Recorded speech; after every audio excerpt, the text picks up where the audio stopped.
My name is Michael Kramer. I am a cancer survivor.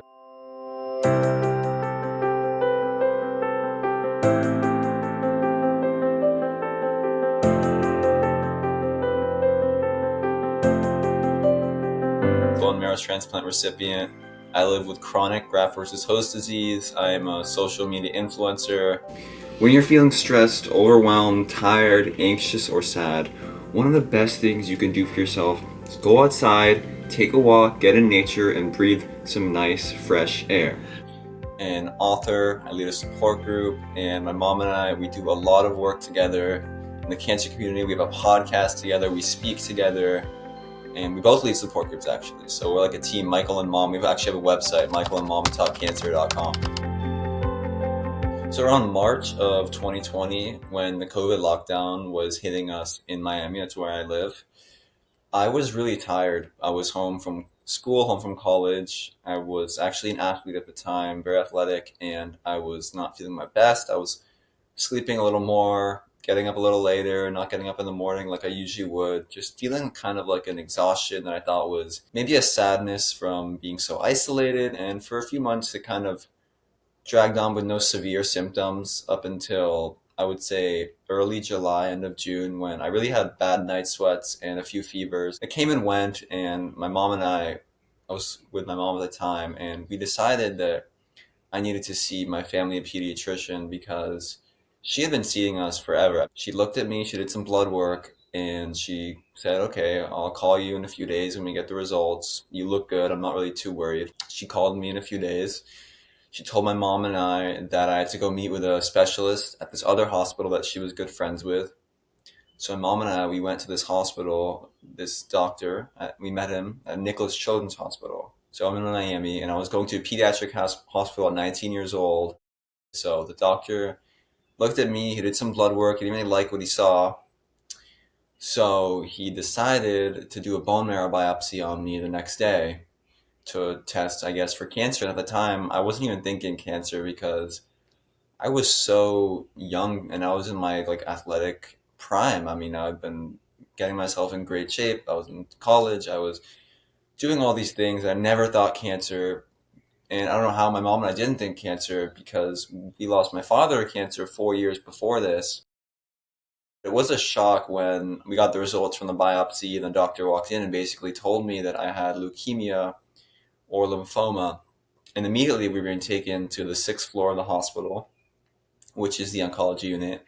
I had a port put in the next day, and I was going to start chemo, but they couldn't figure out my exact diagnosis. So after a week of being in the hospital, my mom and I, she was with me the whole time, never left through anything, got the whole story, and we went home with no diagnosis. And the doctor, while I was there, he started me on this medication called dexamethasone, a steroid, because it was going to be part of any cancer treatment, just to get a heads up, a good start already, because I couldn't do any chemo because they didn't know the exact diagnosis. And 3 weeks later, on August 3rd of 2020, he finally diagnosed me, and it was with hepatosplenic T-cell lymphoma. He's a beast. We spent the last 2 days. Okay. So like a super rare, aggressive form of cancer with a 15% chance of survival. And at the time, the doctor didn't tell me that. He just told us not to Google it, not to look it up, and that we're just going to follow the treatment protocol that he had been working on with various doctors across the country, actually, because it's a very rare case and it was only the second time he'd ever treated it. Yeah, I felt really good with my team because I knew they were consulting with other doctors. I knew it wasn't just him. I think that's really important if another patient's listening to understand that if you have a cancer and your doctor is not like an expert in it, then it's maybe better to see an expert. But my doctor, he was consulting with doctors all across the country that have treated this cancer and have seen it multiple times. So I was very sure that we didn't need a second opinion. People told us maybe you should get a second opinion, but my doctor was very, very reassuring and a very great guy, and I wouldn't have had it any other way. He told me I had to go through 2 to 6 rounds of chemotherapy and then have a bone marrow transplant. So I went through 3 rounds of chemotherapy. Day 1 of chemotherapy. Haven't started yet. But you started with pizza. Day 1 of chemotherapy starts with pizza. There were 21-day cycles each. And then I had my bone marrow transplant. For the bone marrow transplant, I had to have total body irradiation and blasts to my lungs before the transplant. I had an anonymous donor from Germany, a 10 out of 10 match, and my mom and I, we spent 6 weeks in the hospital for this procedure. And on October 27th of 2020, just a few months after my diagnosis, I had my life-saving bone marrow transplant. So for the bone marrow transplant, what they have to do is, first of all, you have to have a donor if you can't use your own stem cells. Some people can use their own stem cells, but for my case and a good amount of blood cancers, you cannot use your own stem cells. You have to get a donor. So I had to have a donor, and what they had to do was wipe out my old bone marrow using radiation and chemo, putting my white blood cells to zero, and then infuse me with the donor's stem cells.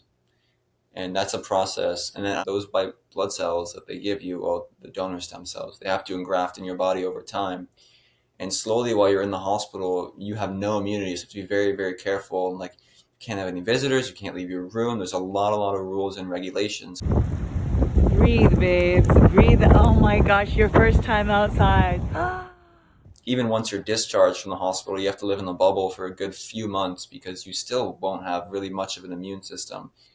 It's like planting a small seed, really, and hoping that it grows and hoping that it works. But those 6 weeks in the hospital were a lot harder than I thought they would be. It was very, very difficult. The chemo and radiation was extremely tough. It was a very, very, very tough conditioning that the doctors gave me because they really wanted to make sure my cancer was gone. They wanted to make sure that there was space for the donor stem cells to become mine. Chemotherapy was obviously not fun. I mean, one of the biggest things that actually helped me with chemo was alcohol swabs and smelling them when I'd get nauseous. Those help a lot. I'm sure that will help someone out there too, because when I heard about that, that was like a lifesaver from the nausea. Another big thing too is like sometimes gum can be good because the biggest thing for me with chemo is just like the nausea and the fatigue that came with it.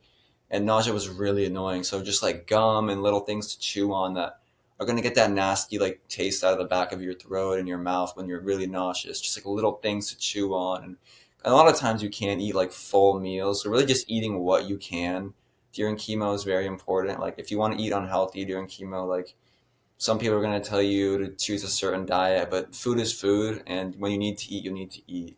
So it's important just to get calories. And after those 6 weeks in the hospital, my mom and I, we finally went home, and we were right back in the hospital basically for the next year and a half because I developed graft-versus-host disease, and then it became chronic. And I'm still in treatment to this day for chronic graft-versus-host disease. And graft-versus-host disease is basically when you have a bone marrow transplant, and those donor stem cells, they're there because they are going to become your stem cells. But sometimes when you put stem cells in a foreign body, it's going to realize this is not where it's supposed to be, and it's going to start attacking the body. It's going to attack the host.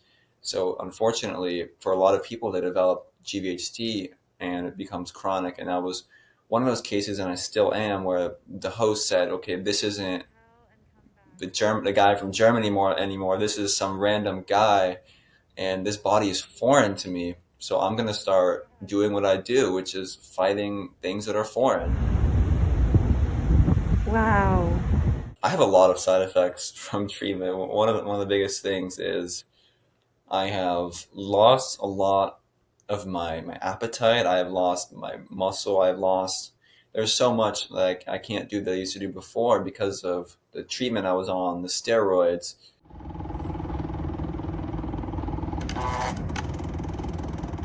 I've developed a vascular necrosis. I just had my left knee replaced because of the vascular necrosis, and it's possible I have to get my right knee replaced as well. Not sure, but I'm just recovering from a major surgery here, and I'm still in treatment. I'm on immunosuppressants, and I'm also doing a treatment called extracorporeal photopheresis, which I have a double port. It's not a single port, and what they do is they hook me up to this machine. They take out my blood, they weaken my white blood cells, and return them to me. So there's a lot that I feel, a lot of fatigue, dry eyes, my skin is very sensitive, it's discolored in certain parts. I've been in remission from cancer for 3 years. As a cancer survivor and someone who has been through a chronic disease and still lives with a chronic disease and has been through multiple surgeries and lives with a lot of anxiety, one of the biggest things for my well-being and our well-being as a family is it's been exercise. Survivorship is super difficult. I mean, like, it's not just you go through cancer and that's that, you go back to your life. Survivorship is very, very hard.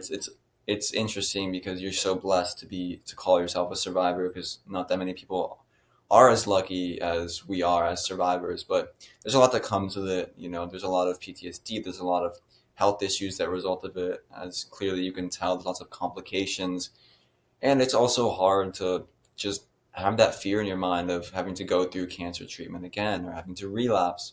There's so much that comes with survivorship that it's not all the glory that you might see on social media of someone ringing a bell and saying, "Oh, it's over now." You know, it's never really over when you survive cancer. You're always going to be affected by it. You're always going to be getting scans. You're always going to have blood tests. It's always going to be part of your life.